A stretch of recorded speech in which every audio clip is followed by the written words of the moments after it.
whenever you see an ad on TV, you assume some people are watching it, but whenever an ad comes on TV, if you are watching TV, people are looking at their phones, right? And it's just that, and I think that's become a habit for a lot of us. It's how consumers kind of are behaving. So brands have had to adapt in a way that people will connect a lot more with what they're putting out there. So that content lens has become larger and larger, and in some ways, the good part is Indian advertising has always had a strong content component because we tell great stories. So that merge together better. It's been a far different story in the West.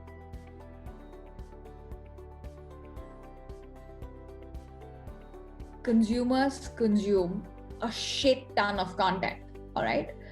We all just we have this delusion of grandeur, thinking that consumers only look at one particular ad or follow one particular brand, and only one particular brand has the option or the opportunity to stand out. But that is not how the world works. Real consumers consume a lot of content, and in a day they could like 50 brands on minimum, right? And that is the reality. So we don't have to get hung up on the fact that are we going to stand out, because if you have interesting content, you will be discovered and you will stand out and you will have your day. All right, it is going to be that, because that's how the internet works. That's the magic of the internet.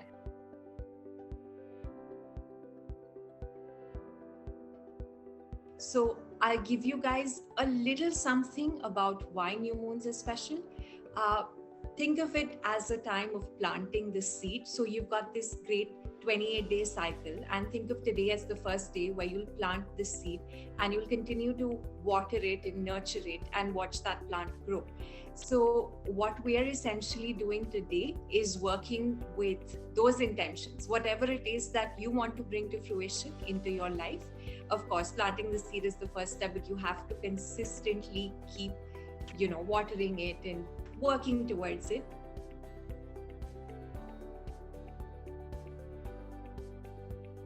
Right. So I think from a company point of view, you need to have both you need to have mutually agreed goals written in whatever way you think is best for your company, whether that's OKRs, whether that's just a goal list, etc., etc. And you need to go into very deep detail as to what that actually means, right? Like, so for example, you could say, I want to work on this project. That's fine. But what are you going to achieve in that project? You probably would want to have as granular milestones as possible.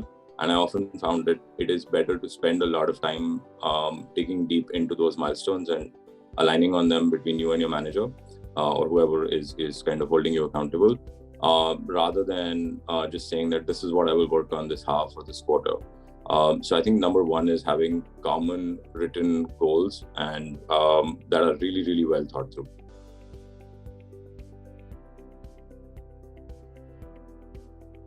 Remember that today you are living in yesterday's living in the answered prayers of yesterday. Today you are living in the successes you could only imagine a few years ago.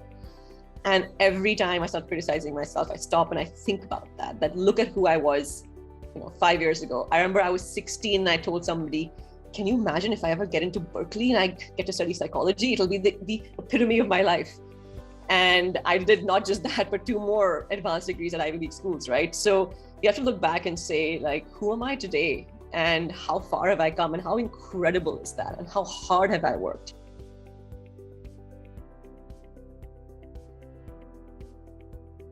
In a typical social enterprise or development organization, the attempt is look, this is a complex problem. We'll solve this for once. And if we solve it, we will make kind of the code open source. Whether it's an algorithmic code or it's a playbook of how things need to be done.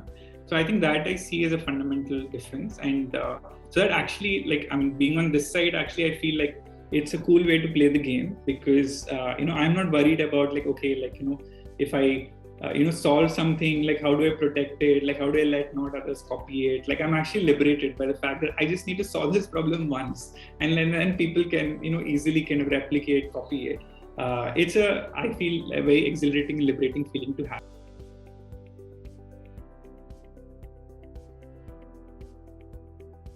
Essentially saying that if we cultivate that power of pause and gap between stimulus and response, because otherwise we lead, most of us are guilty of leading our lives very reactively. Something happens, and we react back without pausing.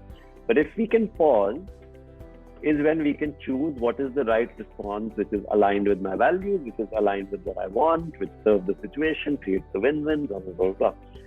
So often, I'd say the tools and tricks, Sindhu, are about how to cultivate that.